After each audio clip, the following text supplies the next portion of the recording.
Hindi natuloy yung pag-alone time ko sa mall, mga Marikoy. At nagluto ako ng kare-kare at hindi na ako natatakot na kumain ng kanin ulit. Dahil nag-exam lang si Jace, kaya maaga kami nakauwi sa bahay. Balak ko sana, mga Marikoy, mag-alone time ako dahil may asikasuhin din ako sa bangko. So itong si Jace, gusto niya sumama. Mommy, I will go to... Go with Mama. Yes! We go to... More! Are you sure I'm going to the mall? Yes! What do you want in the mall? Cheese. Your playground. Yes. And?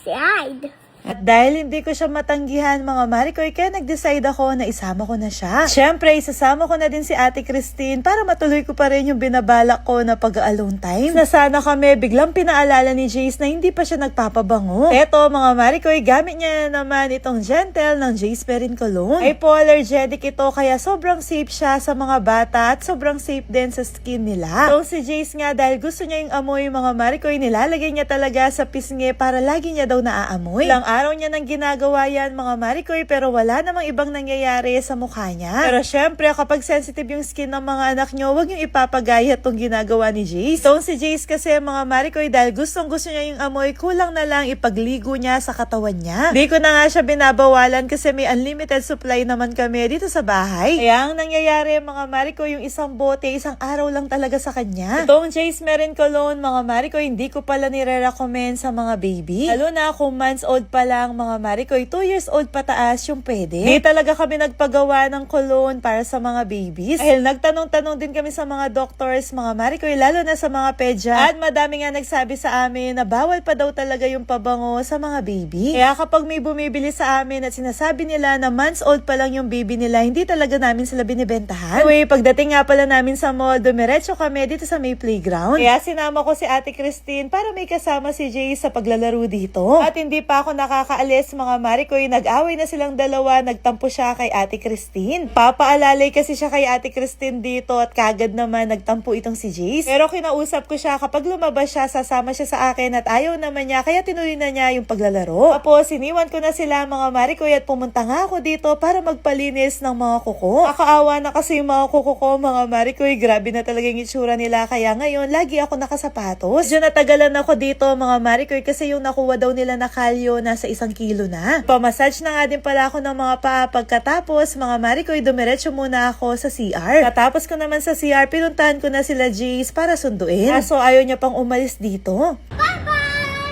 Babay niya pa nga ako, mga Marikoy, pinapaalis niya ako dito, tayo niya pa daw lumabas. Kaya pinagbigyan ko na muna siya ng ilang minuto bago palabasin. Dahil nakakaintindi na itong si Jace, pagkasabi ko na time to go na, ayan, nagpasapatos na siya kay Ate Christine. Pagod at nagutom nga pala siya sa paglalaro, kaya dumaan na muna kami ng Jayco para kumain. Katapos naman namin kumain, mga Marikoy, niyaya niya ako dito para mag-shopping at bumili daw ng summer outfit niya. Kita niya pa nga kagad itong shorts na to, sabi niya sa akin, swimsuit daw ito. Sabi ko sa kanya, hindi yan swimsuit. Anyway, pagka-uwi naman namin, mga Marikoy, nagpalit ako ng damit at meron akong sinut. Tapos, nagluto na ako ng para sa dinner namin. Matagal na din kasi nagre-request si Daddy Tahano na magluto ako ng kare-kare. Namimiss niya na daw yung lutong kare-kare ko, mga Marikoy. Matagal na din kasi yung last time na nagluto ako ng ganito. Dahil nga, sa journey ko ng pagbabawas ng timbang, kaya minsan hindi na ako nakakapagluto ng mga niluluto ko dati. Kasi mga Marikoy, kapag nagluluto ako ng mga ganito, pati ako ay natatakam at napapakain. Burrito ko din kasing kinakain itong kare-kare na luto ko. Pero dahil madalang lang mag-request si Daddy Tano, mga Marikoy, kaya pinagbigyan ko na siya. Ito na nga yung araw na nag-cheat day talaga ako. Bukod sa kumain ako ng donut, kakain din ako ng kare-kare at magkakanin din ako. Karne nga pala ng baboy, pinakuluan na ni Ate Christine at napasobra nga sa kulo, mga Marikoy, naging parang sisig na. At nga pala na pat, pinakuluan ko yung mga gulay. Tapos try ko na ipirito itong karne ng baboy para maging malutong. So mga Marikoy, natutunaw talaga siya at parang nagiging sisig na talaga. Lalo na nilagyan ko pa ng sibuyas, mga Marikoy, para talaga ako nagluto lang ng sisig. Dahil wala nang chance maging malutong ito, kaya nilagay ko na yung sabaw. Tapos naglagay na ako ng aswete pandagdag sa kulay. Tapos next na nilagay ko itong Didis na peanut butter. Every time na nagluluto ako ng kare-kare, ito yung peanut butter na gusto kong ginagamit. At nga din pala ako ng konting asin, tapos nung malambot na yung mga gulay, nilagay ko na dito. Nakuluan ko lang nang sama-sama sila sila mga Marikoy ng ilang minuto pagkatapos luto na. Initan nga pala ako dyan kaya nagsuggest si Ate Christine na siya na yung magluluto ng bagoong. Syempre mga Marikoy, hindi kumpleto yung kare-kare natin kapag walang bagoong. At habang nagluluto si Ate Christine, napakaliwanag dito kasi napakalaki ng pailaw namin. Aktong naluto naman yung bagoong mga Marikoy, dumating na si Daddy Tano. Pagkadating ni Daddy Tano, nakipaglaro muna siya kay Jace tapos kumain na kaming dalawa. Attach pa nga siya dyan na niluto ko yung paborito niyang kare-kare. Kung mapapansin nyo dyan mga Marikoy, nagkanin talaga ako at hindi talaga ako natatakot na tumaba ulit. Yung kanin na kinakain ko, ito yung konjac shirataki rice. Alam nyo ba, nung nasa Japan kami, ito din yung kanin na dala namin. Napakadali niya kasing i-prepare mga Marikoy, lagyan lang ng mainit na tubig, tapos ayun, pwede mo nang kainin. After ilang minuto nga mga Marikoy, ayan na, para lang siyang normal rice. Ang nagustuhan ko dito sa konjac rice mga Marikoy, kalasa talaga siya ng ordinaryong kanin. Di tulad ng ibang shirataki rice na lasang plastic. Tapos, ganyan yung texture niya pagkaluto, para lang talaga siyang normal rice. Kung dati nga mga Marikoy, takot na takot ako magkanin kasi napapasubo ako sa kanin. Yun, hindi na ako natatakot kasi na-discover ko na itong konjac zero rice. Tok, tok,